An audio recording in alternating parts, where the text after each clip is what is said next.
En los últimos días han surgido señales que no se pueden ignorar. Recordatorios repentinos, advertencias claras y referencias a viejas herejías que se hacen oír nuevamente. Nada se explica del todo, pero el panorama que vemos es más grave de lo que parece. Vale la pena escuchar con atención porque algo está cambiando. En el panorama habitualmente complejo de la vida eclesial, los últimos días han ofrecido una serie de novedades que, por su composición y contenido, pueden registrarse como noticias en su conjunto positivas. Sin ignorar las tensiones que permanecen en el fondo, ha surgido una secuencia de intervenciones y documentos que han restablecido un ambiente más relajado de lo habitual. Son señales que, sin caer en triunfalismo, apuntan en una dirección clara. Mayor atención a los fundamentos de la fe, a la tradición doctrinal y a la coherencia interna de la vida cristiana. El resultado es una semana que, en términos de comunicaciones oficiales, destaca por una cierta linealidad y un tono inusualmente constructivo, registrados como están, más allá de interpretaciones subjetivas o entusiasmos fáciles. Uno de los acontecimientos institucionales más significativos de la semana fue el llamamiento del Papa a los jueces encargados de examinar los casos de nulidad matrimonial.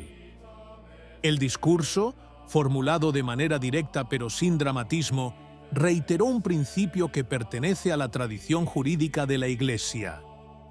La misericordia es un elemento esencial de la acción pastoral, pero su ejercicio nunca puede ignorar la verdad del hecho que se quiere constatar.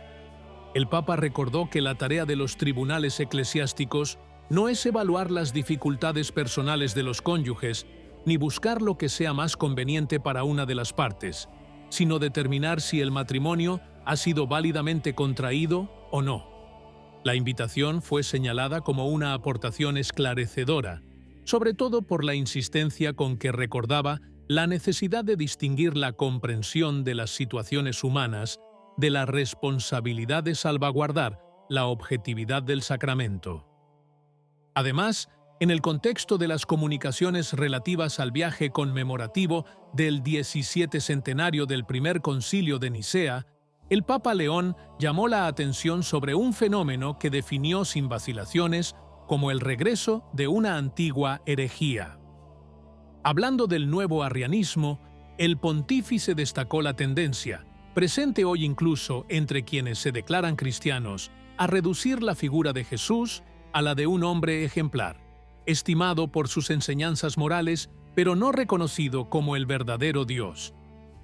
Esta observación, formulada con precisión, tuvo el mérito de devolver al centro del debate eclesial el contenido esencial que los padres conciliares habían defendido: la plena divinidad de Cristo como fundamento indispensable de la fe. La intervención fue interpretada como un elemento positivo, no solo por la claridad con la que identificaba la naturaleza del problema, sino también por el valor educativo de su ubicación temporal, en vísperas de un aniversario que recuerda la unidad doctrinal del cristianismo primitivo. El retiro papal, de hecho, además de denunciar la distorsión teológica, brindó la oportunidad de reconsiderar la importancia de una transmisión fiel de la doctrina, contribuyendo así a fortalecer la conciencia de lo que distingue la profesión cristiana de cualquier interpretación cultural reductiva. La publicación de la Carta Apostólica con motivo del 17º centenario del Concilio de Nicea ha confirmado ulteriormente lo ya recordado por el Papa en los días anteriores: la necesidad de reafirmar claramente la divinidad de Cristo en un contexto cultural que tiende a reducirla.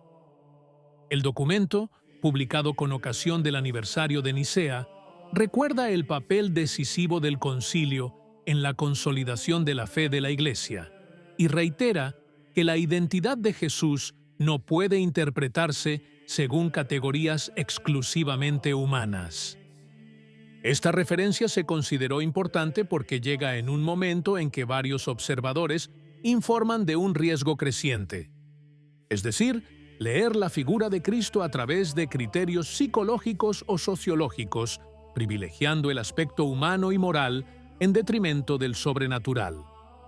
La Carta Apostólica, precisamente por su carácter oficial, se interpreta así como un intento de volver a llamar la atención sobre el núcleo originario de la fe nicena, ofreciendo una orientación clara en un panorama en el que muchos detectan un debilitamiento de la percepción de lo divino. En este sentido, el documento no solo recuerda un paso decisivo de la historia de la Iglesia, sino que también pone de relieve la necesidad actual de salvaguardar la visión teológica que aquel concilio había definido. Entre los elementos resaltados con interés esta semana está el llamado del Papa a una mayor coherencia entre la fe profesada y la vida cotidiana de los cristianos. El llamamiento, formulado sin matices polémicos, fue interpretado como una intervención constructiva destinada a volver a llamar la atención sobre la conexión esencial entre creencia y acción. El Papa destacó que el testimonio cristiano adquiere credibilidad cuando lo que se anuncia se refleja en un estilo de vida, un principio que pertenece a la tradición más constante de la Iglesia. La intervención también fue reconocida como positiva porque sitúa la exhortación en un marco más amplio. La reafirmación de la divinidad de Cristo no es una cuestión teórica, sino que implica un modo concreto de afrontar las opciones personales y comunitarias. Los observadores de la Iglesia han notado cómo esta referencia a la coherencia ha tenido un valor equilibrado, ofreciendo orientación pastoral sin dictar soluciones particulares, sino simplemente recordando la necesidad de vivir lo que se proclama. El resultado es un mensaje que, a pesar de su sobriedad, ayuda a fortalecer una línea de continuidad entre doctrina y comportamiento, un elemento a menudo considerado crucial para la credibilidad de la presencia cristiana en el mundo contemporáneo. En esta etapa, es particularmente claro que el Papa León está avanzando por un camino que no permite distracciones. Entre gestos que se interpretan como aperturas y claras referencias a la tradición, la sensación es que la Iglesia está jugando un papel esencial en su misma alma. Por un lado, se percibe la voluntad de mostrar atención a los lenguajes contemporáneos, casi para facilitar el contacto con un mundo que lucha por comprender la dimensión sobrenatural. Por otra parte, el Papa se ve obligado a reiterar puntos que, en teoría, ni siquiera sería necesario recordar, como la divinidad de Cristo o la continuidad con las definiciones conciliares. Este doble movimiento crea inevitablemente tensión. Si las aperturas son leídas por algunos como un signo de adaptación, las referencias doctrinales aparecen en cambio como un contrapeso necesario para evitar que el mensaje cristiano se reduzca a un conjunto de categorías psicológicas o a una moral desprovista de raíces teológicas. Aquí es donde el hilo se debilita, porque inclinarse demasiado hacia un lado basta para perder el otro. El clima actual demuestra lo frágil que es el equilibrio y lo alto que es el riesgo de caer en una fe basada más en percepciones momentáneas que en la tradición recibida. ¿Qué opinas? Si te gustó el video, comenta Amén. Que Dios te bendiga.